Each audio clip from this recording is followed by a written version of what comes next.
Hi, this is Privateer Station, and today we bring you day 325 of Putin's invasion into Ukraine. As always, in a conversational format between Olexiy Arestovych, advisor to the Office of the President of Ukraine, Lieutenant Colonel, and Mark Feygin, Russian opposition politician. Enjoy. Dear friends, glad to see you all on Feigin Live. It is day 325 with Olexiy Arestovych. Good evening, Olexiy. Good evening.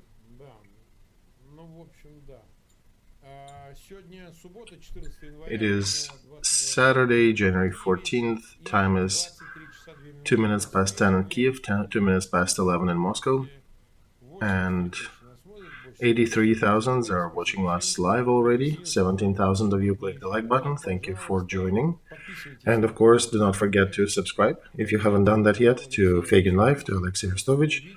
And if you are listening to that in English, to the Privateer Station. So let's start with the main news. Today, missile attack and the consequences, the house in the Dnieper.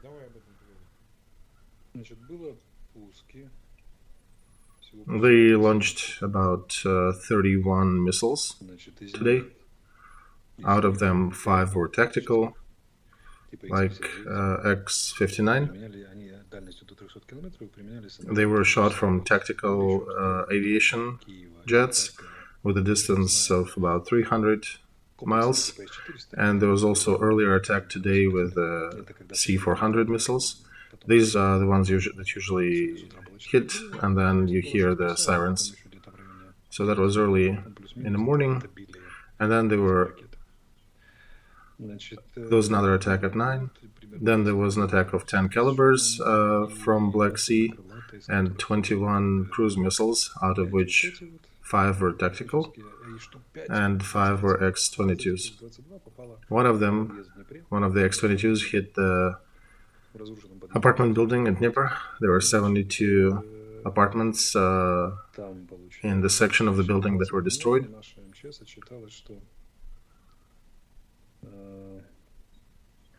34 people rescued, 4 kids, 35 wounded, 8 kids there among them, and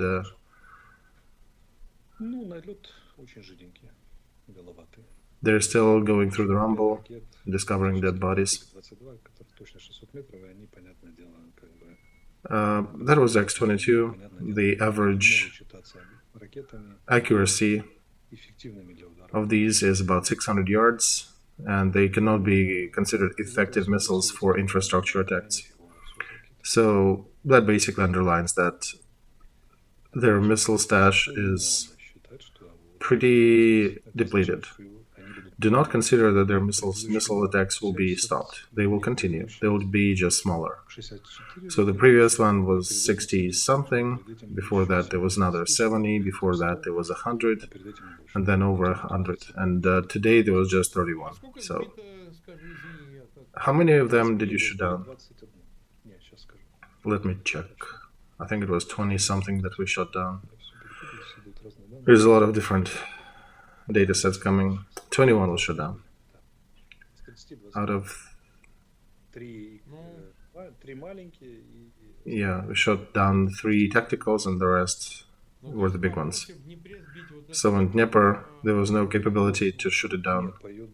Mark, it was shot down. It crashed onto the apartment building and exploded when it crashed. Also, there was a toxic fume from the fuel of this rocket, of that missile, sorry, and additional damage could have been caused with the toxic fumes as well. It's a super toxic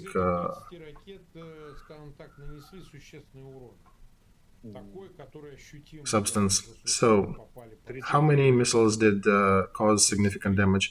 Okay, I'm getting another update. 33 missiles, 21 was shot down. Everything that was flying at Kiev was shot down. Everything that was flying not on Kiev was shot down to a lesser degree. We cannot really elaborate about the actual damage caused by these missiles, so we cannot coordinate their attacks and shouldn't. And my question, yeah, I understand, Olexiy. My question was, what about your effectiveness, the overall air defense systems? Is it increasing, decreasing? You mean how successful we were today? Yeah. Well, it depends where you look. So when they were shooting Kiev, not a single one got through. But then today they also targeted much lesser covered areas, and those are the ones that got more damage.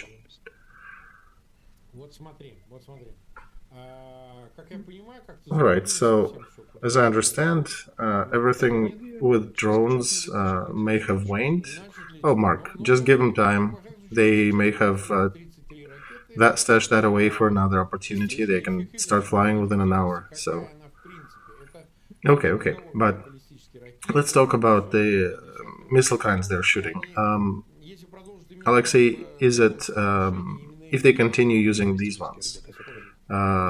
Ballistic or cruise? No, Mark. They're using cruise missiles for the most part. Ballistic ones are more difficult to intercept. They at these distances it takes them about 40 seconds from launch to hit. So they are somewhat difficult to intercept, and they pose a certain danger. They were used in Kharkov attacks, and they're more difficult too. But cruise missiles, moderate risk, moderate threat, those are interceptable. Okay, so another question. How can that be related to the change of Russian command? Mark, these strikes usually take about 2 weeks to prepare, and they started preparing it before. Some of it probably before, but then also they've been about 3.5 weeks since they started this motion of replacing one with the other. So you think nothing will change with the new command? It's too early to say. I think, for example, for me, the change between them using cruise missiles and switching more to 300s, S-400s, it was a question of checking the efficacy. When they made their mind that other missiles do not really hit the targets well, do not really cause the damage they intend them to. So then they started switching to S-300s, S-400s. They have limitations in terms of distance. It's only 300 kilometers for S-300s, about 220, 230 kilometers, and about 400 kilometers in case of S-400s. But problem is they also need to refit them and try to shoot them from different platforms and different locations, so it's additional logistics for them. Okay, thank you, Olexiy. I see more people joining us. Let's talk about Solidar. Solidar, we're still fighting. What do you mean? I said we're still fighting in Solidar. Okay, well, maybe you can tell us more. I've seen different videos. Ukrainian side is posting videos from Solidar, and then Prigozhin is also posting some videos. He obviously is trying to put a record straight for himself in his favor, that Wagner actually played a big role in taking Solidar in that operation, and that they were providing the main effort. So let's discuss what's happening around it. Oh yeah, there's heavy fighting in Solidar, heavy fighting around Solidar. What about inmates and Wagner? How many of them are there? I would say, Mark, about a third. Another third is Russian paratroopers and mobilized from so-called Donetsk and Lugansk regions. So there are no mobilized from Russia? Is that what you're saying, Olexiy? No, there are some mobilized because their paratroopers are partially refitted with mobilized, and that's how they are there. I don't think they are exactly clean 100% mobilized, but I think they're there by means of rotation with other detachments. So Russians are mostly cadre military plus refits with mobilized. Okay, so let's say Solidar, even if there is some resistance, given that military started fighting for that city as well, and most of the city is occupied already. Do you think the front line will change? Do you think the direction of further strikes will change? How would you gauge it if Solidar might be lost fully, which seems to be very probable at the moment? Where would the fighting shift? Let's bring the map and talk about it. We can open it, okay, so our viewers can see the map. Deep state, right? Okay. They will be going to Krasnogora. That's in the middle. You can see two arrows near the orange road going diagonally from upper left to lower right. Then they also will probably try to surround Bakhmut so that we would start withdrawing back. And in the middle, by the orange road, you'll see them going further. So it'll be two tongues. It's very similar to what they keep doing. They always play the same move in their chess, e2, e4. It's always a pincer movement, small pincer, big pincer. And our commanders can also be subdivided into groups, the ones who understand that they need to protect their flanks, and the ones who do understand. The ones who do understand, they usually hold the front real well, and the ones who don't, they usually get encircled or outmaneuvered sometimes. So Krasnogora, that protrusion, sort of, see that point right above the road in the center of the map. Yeah, it's next small settlement town, but it's on top of the hill. So that's good luck to them trying.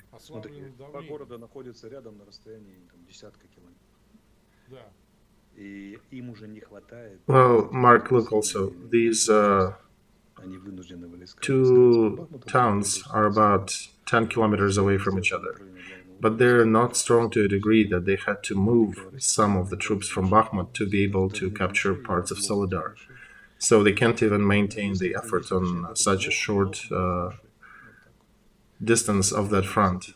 When at 20 kilometers, you don't have enough troops to continue the same pressure. These people have fucked down to the mice, basically, and they were telling that they're fighting NATO. If NATO came to fight here, Russian army would probably cease to exist in about 3 hours. Well, yeah, that's definitely so, I would say, Olexiy, because NATO has a ton of other means to fight. Here they're just doing the ground attacks. Okay, so what's their goal? Has it changed? No, I think politically it's the same thing. They're trying to sell Donetsk and Lugansk regions and Crimea as part of this campaign. And that's at least some intermediate result they can sell internally to their audience as a success. All right, so I think we got through this one. What about the other parts of the front? Mark, there is nothing really happening there. Kherson, left bank, right bank. Same thing in Kherson. They've been attacking our towns. We've been hitting their artillery units. They're putting more troops in Takmak area, Mikhailovka, Melitopol, Takmak on the south. Positional fighting in Ugledar. No progress. Marinka, there is also attempts to attack on their side, but nothing changes. Avdiivka, again, they have been trying, and they probably will be going for another 150 years and will never get there. So they don't have neither reserves nor capability to overcome our defense lines there. In the north, Belogorovka and Berestova, they're trying to attack us here. You can see our green line. And again, not much success. And Krimina is another one where there is some fighting. We're getting towards it, and they're trying to go to the left and south to Dibrova. So that's about it. in general. All right, thank you, Olexiy. About 300,000 are watching us live. 75,000 of you click the like button. Thank you so much. Do not forget to subscribe to both channels, Olexiy and Mark, and to Privateer Station if you are watching that in English and have not done that yet. All right, other things I wanted to bring up today was weapons supplies. There are different commentaries floating online. Kuleba, for example, already confirmed that there are 5 countries who are willing to give tanks to Ukraine, Leopards and the others. Somewhat different messages coming from Germany. Initially, they said about Lambrecht, their Minister of Defense, is leaving the minister's position. She is known for different statements and different positions over the last 9 months. She was often very heavily critiqued for her position.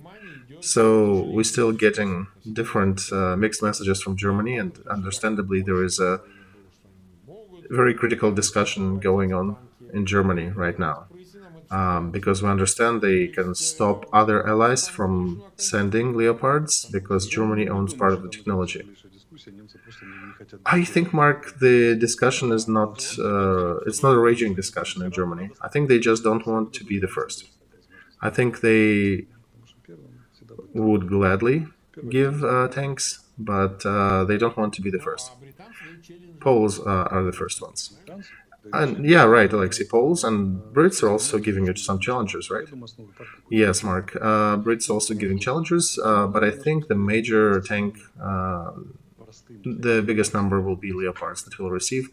And for us, it's the question of maintenance and ammo. And Leopard is likely a better candidate, just a little more effective, that's it. And it's about the ammo and the maintenance and some other nuance. So how many, what are the numbers we're talking about? Well, it depends. It could be a battalion or it could be a brigade. If we get about a brigade, 70 to 100 tanks, tank brigade that gets to any part of the front changes the situation dramatically there. So when we discussed armored vehicles and tanks, they can be used for both defense and attack, right, Olexiy? Especially, yes, Mark, especially if they're not being torn apart. Instead of, we have some commanders who like sharing things. They like split a brigade like that and give each battalion a couple tanks. And then battalion doesn't really get much support and the brigade disappears, sort of. I do not favor such decisions. I think tank brigades should be used as tank brigades or at least as battalions, because then they present a significant threat to the enemy on the battlefront. And unlike when you split it apart and put it here and there, hodgepodge to plug in some holes, there is a simple method, military concept, that you need to concentrate efforts to achieve goals. And tanks are always, tank brigade is always a serious power, serious threat, and if it's Leopards, that's definitely a much stronger group than our enemy has. Okay, Olexiy, can you tell us more about the advantages of these machines? Sure, Mark. So Leopards, they have a much more effective fire control systems that is overwhelmingly more effective than what Russian tanks are equipped with. And also it allows them to continue the operations at night and conduct effective targeting and firing at nights.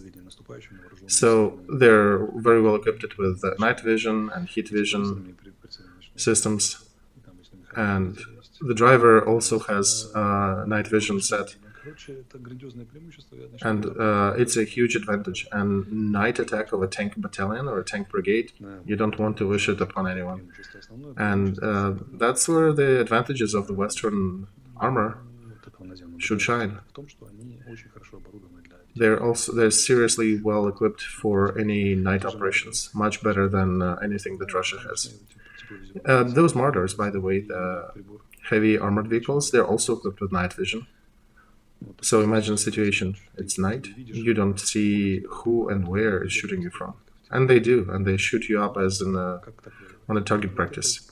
So that'll be the position of Russian troops, where the Western armor will be used on the front. And Western tactics in this case is generally doing night operations, to use the advantage of night vision systems and night functionality. This is a very strong story, which is very difficult to counter, will be very difficult to counter for the Russian side. If we'll be using it correct, it will be a very strong argument. Even one battalion. If we have a brigade, that would be amazing.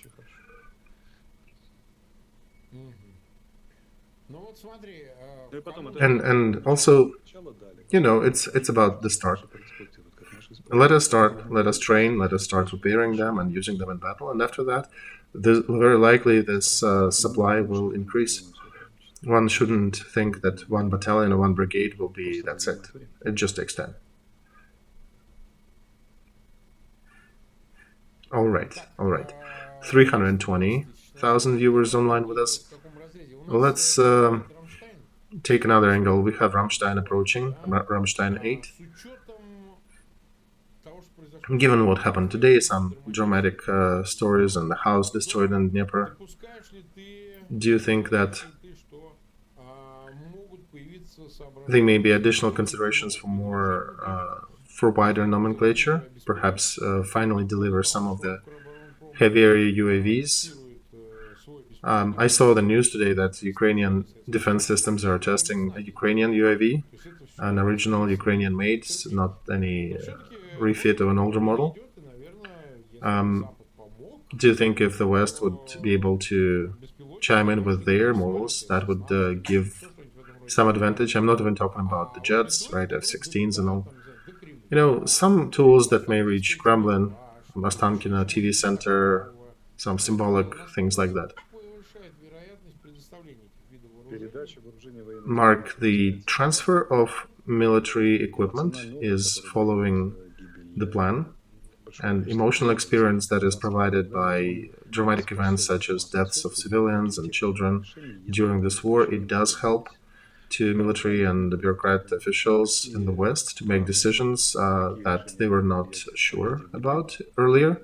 Which decisions will the last missile attack affect? It's difficult to say. It's very subjective. It's not analytical. But I think it will be a serious argument. It's just difficult to say what it will lead to. But before Rammstein, there's also Davos on the 16th. Right.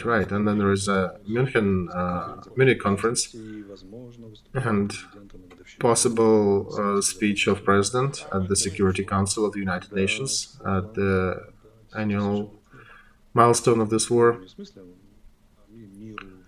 And I think he may be talking about the same system that he suggested when he made a speech on Bali, about a new security system for the global world.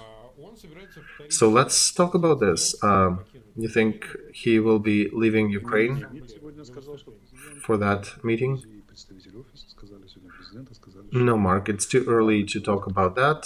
Ministry of Foreign Affairs today made a statement that it's too early to discuss the possibility of Zelensky visiting these events in person, because we are expecting heavy fighting in that period. It may be very difficult for him to leave the country, so we'll be checking how it unfolds, but for sure he will be making online appearances. Okay. What I was asking is that last time when he was traveling, people were expecting perhaps he'll visit Berlin and London. I understand, Mark, but I think even if he goes, he will want to come back quickly to Ukraine. This will be a very intensive fighting period, so very likely he'll just come back straight without any detours. So, okay, Olexiy, Is there any different change with the command replacement? Mark, what can we talk about? They've just officially signed the papers 2 days ago. So, was there any clarity? We should probably be talking about, was there any clarity of what they're going to be doing even without the change of command? I think they're not going to change anything. I think they'll be doing the same they're doing now. Can there be new directions of attack? Kharkov and Zaporozhye, maybe. I wouldn't bet on it, but maybe. Just to provide additional support on the east. And there could be a provocation in the north, not to really do a full invasion, but just a provocation to keep us there. Chernigov, Sumy, Lutsk, somewhere in that area. Maneuver, maybe cross our border with their jets. Maybe some diversion groups may cross the border. It will end really bad for them, but they might. Their task is to keep scaring us that Western Ukraine may get attacked. You've seen some of the media influxes, injections a couple days ago. Their media operation that in a couple days there'll be another scary attack. Oh, you think that's the fakery? Exactly, yes, absolutely. The goal is to pull our troops from the east to the west.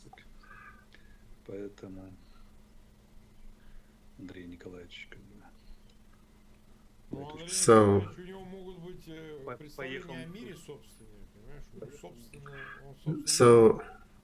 Andrei Illarionov, who made a statement confirming that this possibility of attack, I think he made an error with that statement. I think his prediction that they will be attacking on the north and from Belarus, every time they start, I think he's wrong. He's just making another wrong assumption here. Every time they bring Putin attacking us en masse again, I smile because my question is, with what? Well, let's discuss that a little. Let's see if he has any means to do that. Look, Olexiy, here's a publication from Britain that they do not exclude that Russia may start another big-scale campaign, and then they might mobilize another 500,000 and mobilize them and create a strategic reserve. Okay, Mark. So they do need to somehow gather these 500,000 people. Then they find 70,000 of lower commanding officers and 60,000 of sergeants, and you cannot buy them in shell. And then they also need to outfit them with rifles, with equipment, with maybe armor.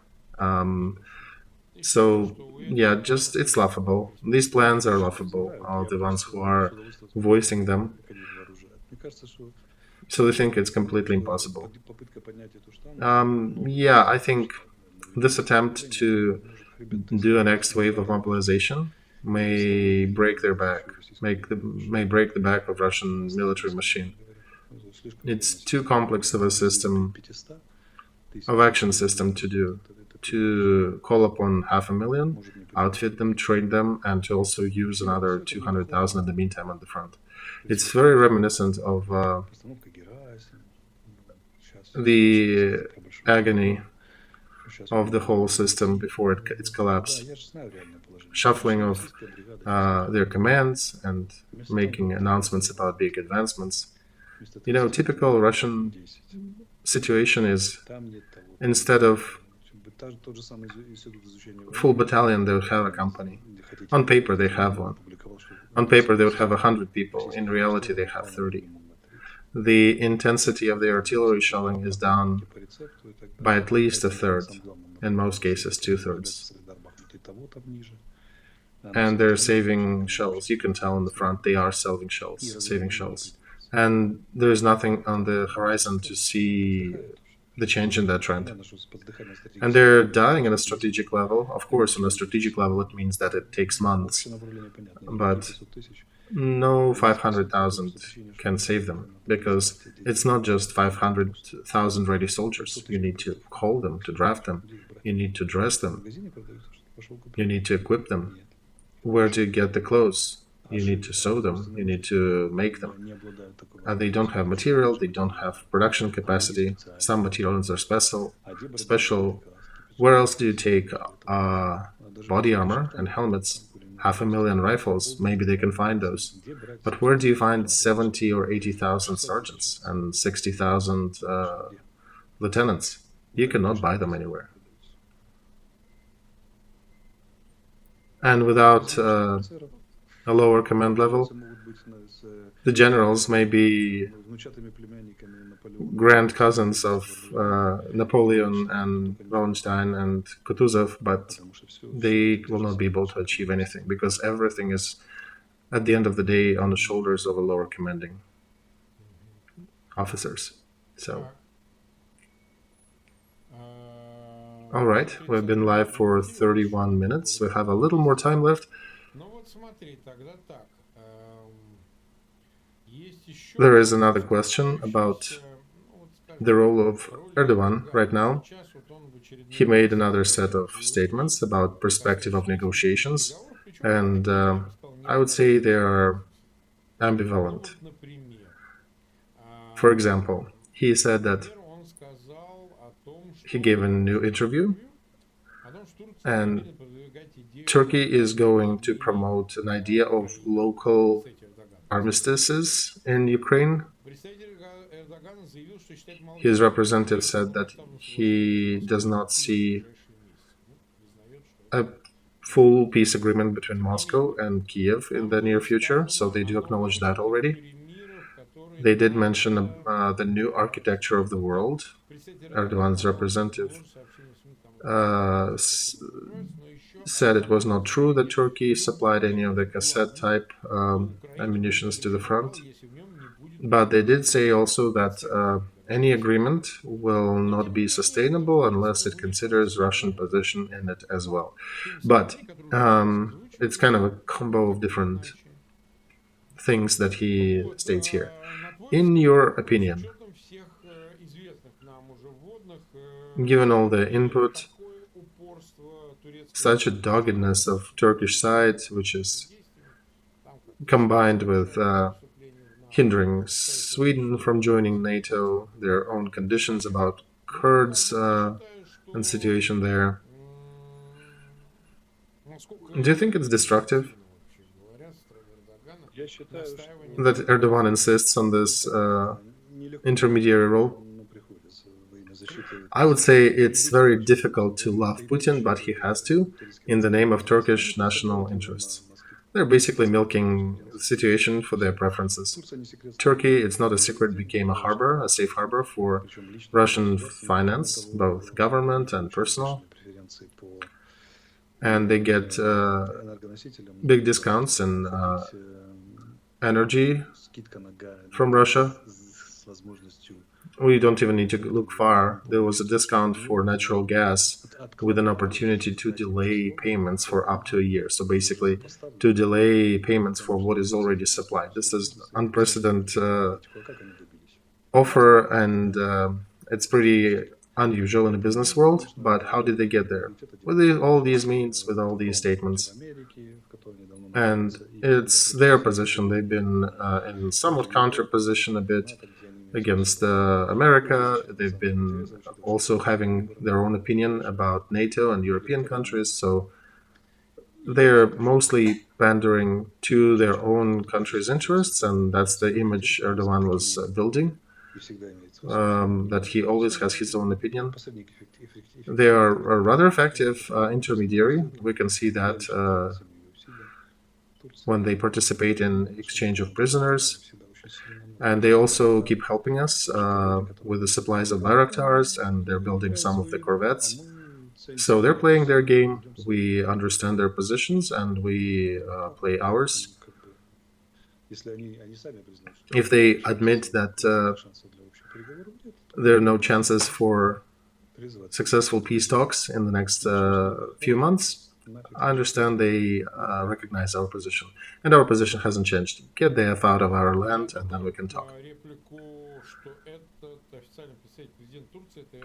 I only can add here that was Ibrahim Kalin, the official representative of Erdogan, who made these statements that I brought up for you to discuss. And in Moscow, they keep massaging that, of course. What else can they do, Mark? There is nothing behind that than just protecting their own Turkish interests. So I understand Moscow can spin it, but it's literally just the Turkish interests. That's that.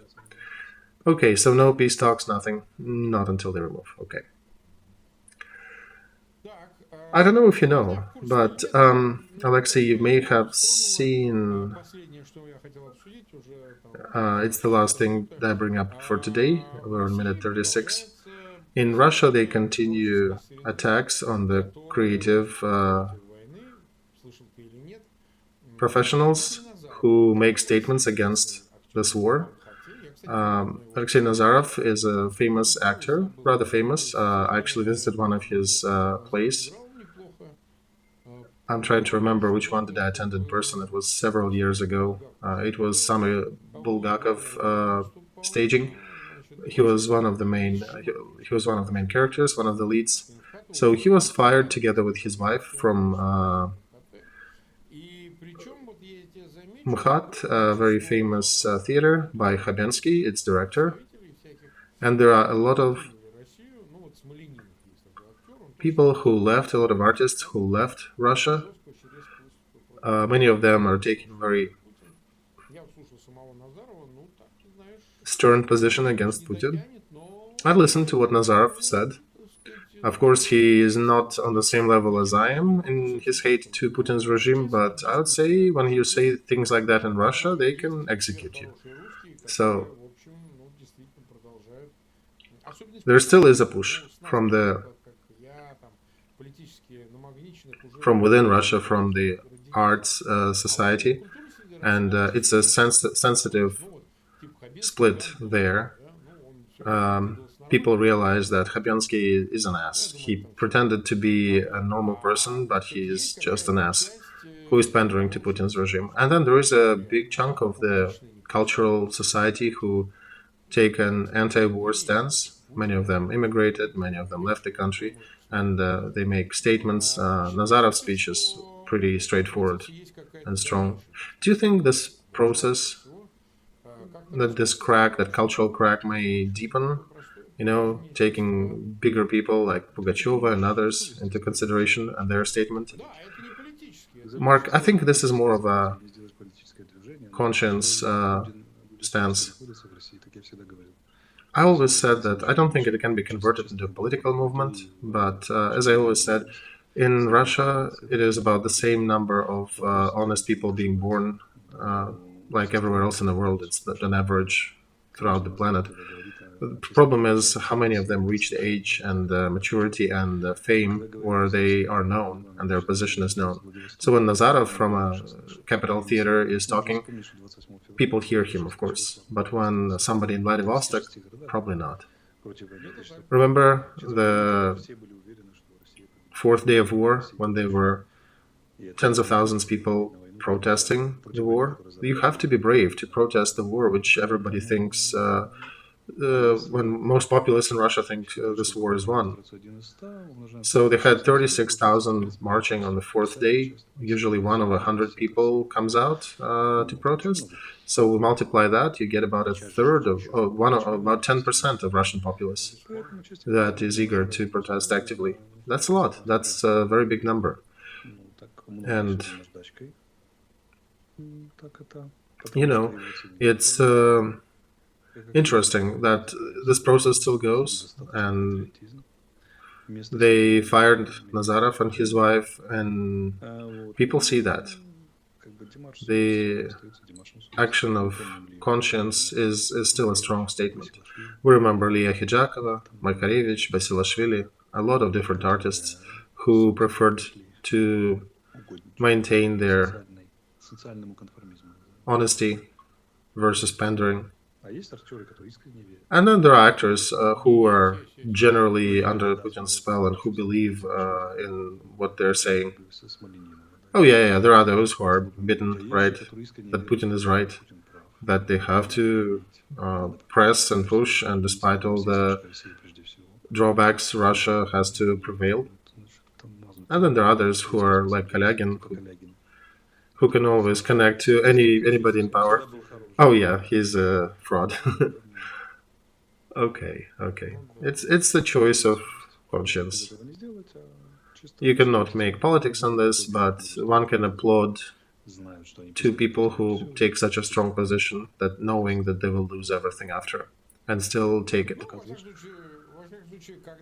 Well, in any case, Alex, I think it's worth for us to mention these people and bring the best of these examples up. You know, the way the discussion is going among Russian opposition, there's a lot of discussions I take part in.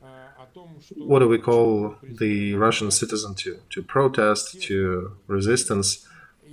Most of Russian citizens are in a position where they can easily say, hey, what do you want from me?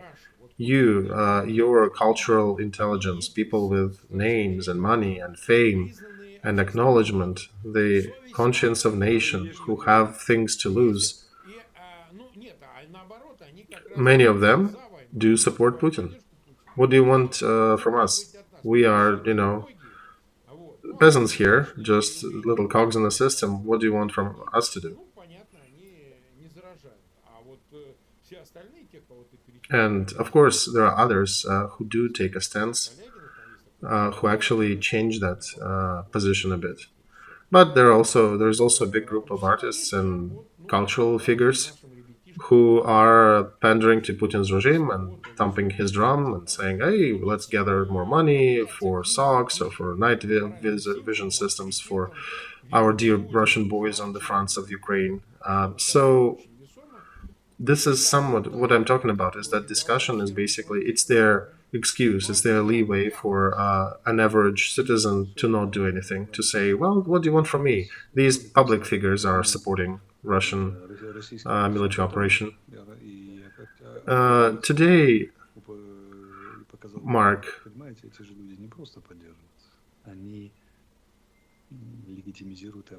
we also heard, another statement from Ukraine about Andrei Yermak, who said that these people, these so-called singers with mouth, they not just support Putin's regime, they actually approve and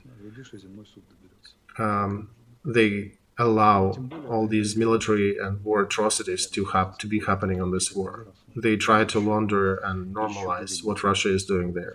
It is on their shoulders as well, because they are allowing the society to conform with it. But at the same time, imagine 22 years of Putin's regime actively suppressing opposition. And now imagine after that, somebody still is strong enough to get up and to stand and say, no, this is wrong. This is a very strong statement. These people are heroes.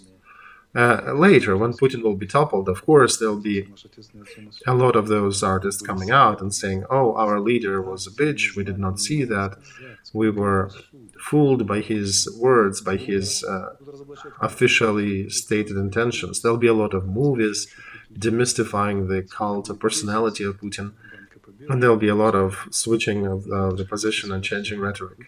It's easier to do after the regime is toppled. It's much harder to do when he's still alive and he can give an order to FSB and investigative powers to dig into you, or maybe not you, but your relatives, because a person may be a little too well known, but they can definitely get onto their relatives. Oh yeah, Olexiy, you know that. That's their regular practice. Yep. So it's very honorable that this man, risking everything, found enough strength to stand against. Well, people do watch us, right? People in the office of the president watch us. You watch us, right? I think it was my attempt to take another look at the list of negative personalities, the ones of the figures supporting this military operation, this war, Putin's atrocities. I am also adding more names to the list when I can. Right now, there is actually a prosecution of Dmitry Talantov, who is the head of Udmurtia Chamber of Attorneys. He is a great man. He was arrested. His case was taken by Moscow, and I think on the 18th of January, Dmitry Talantov will be judged in the court for fakes, that article of fakes about Russian army, and I think they also added a charge for hatred to the regime. So we send our words of support to Dmitry. He has been on my channel a number of times. He was always against the FSB mafia in Moscow. He was leading a lot of cases, resisting their criminal actions. But we do want to add the names of the prosecuting group into the sanctions list. These are the ones who put him there, and he's now facing up to 10 years in prison. And that group of attorneys who actually are creating some chambers for Donetsk and Lugansk and Zaporozhye and Kherson, I'm bringing once again that there is a body like that. I want them all to be in the sanctions list. Mark, not just sanctions list. I want criminal prosecutions against them, because this is a heavy crime of supporting annexation of territories. So I think it'll be more than sanctions. It likely will be criminal prosecution after. Yeah, right. I agree with you, Olexiy. They shouldn't be traveling anywhere. They should be sanctioned and should be under court proceedings. And if they want to travel, they can go to North Korea. Anyway, we have been almost at 400,000. Thank you for watching us. We are streaming every other day. Next stream is happening on Tuesday, the usual time. We're doing 3 streams a week now. And we are at 2,050,000 subscribers on Feygin Live. We'll continue talking on Tuesday. Thank you, Olexiy, and see you all.